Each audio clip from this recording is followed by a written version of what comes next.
নিরিবিলি পরিবেশ ও জমিদারির কাজের টানে বারবার রবীন্দ্রনাথ ঠাকুর ফিরে আসতেন কুষ্টিয়ার শিলাইদহ কুঠিবাড়িতে।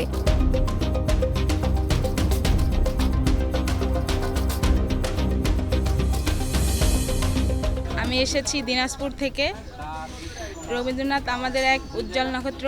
বাংলার প্রবন্ধ বলেন, কবিতা বলেন, গল্প বলেন, সব কিছু বলতে আমরা রবীন্দ্রনাথকেই বুঝি। রবীন্দ্রনাথের কুঠিবাড়ি দেখে অনেক ভালো লাগলো।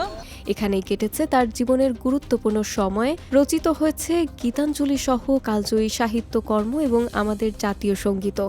আগামীকাল ২৫শে বৈশাখ তার ১৬৫তম জন্মবার্ষিকী উপলক্ষে এখানে জাতীয়ভাবে ৩ দিনের কর্মসূচির আয়োজন করা হয়েছে। পরিষ্কার পরিচ্ছন্নতা, সংস্কার ও রঙের কাজসহ সব প্রস্তুতি শেষ করছে প্রশাসন।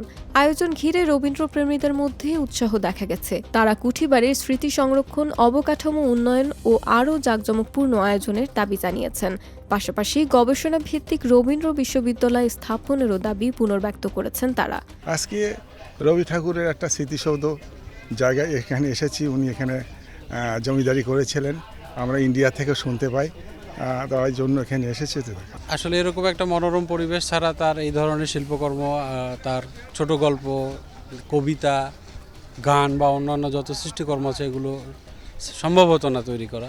তো এরকম একটা মনোরম পরিবেশে তার এই কাজগুলো নিয়ে আরও গবেষণা করা উচিত বা গবেষণা করা দরকার। এই জন্য আমাদের বড় একটা পরিবেশে তার একটা পূর্ণাঙ্গ বিশ্ববিদ্যালয় করলে এটা আমাদের দাবি থাকবে। জেলা প্রশাসনের আয়োজনে সংস্কৃত বিষয়ক মন্ত্রণালয় ও প্রত্নতত্ত্ব বিভাগের সহযোগিতায় কুঠিবাড়িতে ৩ দিনব্যাপী জাতীয় এই অনুষ্ঠানের উদ্বোধন করার কথা রয়েছে সাংস্কৃতিক বিষয়ক মন্ত্রণালয়ের প্রতিমন্ত্রী আলী নেওয়াজ মাহমুদ খৈয়মের। অনুষ্ঠানকে সফল করতে সব ধরনের প্রস্তুতি নেওয়া হয়েছে বলে জানিয়েছে শিলাইদহ কুঠিবাড়িতে দায়িত্বরত এই কর্মকর্তা। বিশ্বকবি রবীন্দ্রনাথ ঠাকুরের ১৬৫তম জন্মবার্ষিকী উপলক্ষে কবির স্মৃতিবিজড়িত রবীন্দ্র কুঠিবাড়িতে ৩ দিনব্যাপী অনুষ্ঠানের আয়োজন করা হয়েছে। সংস্কৃতি মন্ত্রণালয়ের অর্থায়নে এই অনুষ্ঠানটি পরিচালিত হবে। আপনারা জানেন যে এই অনুষ্ঠান উপলক্ষে কবির রচিত গান, কবিতা, নৃত্য এইসব দিয়েই আমরা অনুষ্ঠানটি সাজিয়েছি।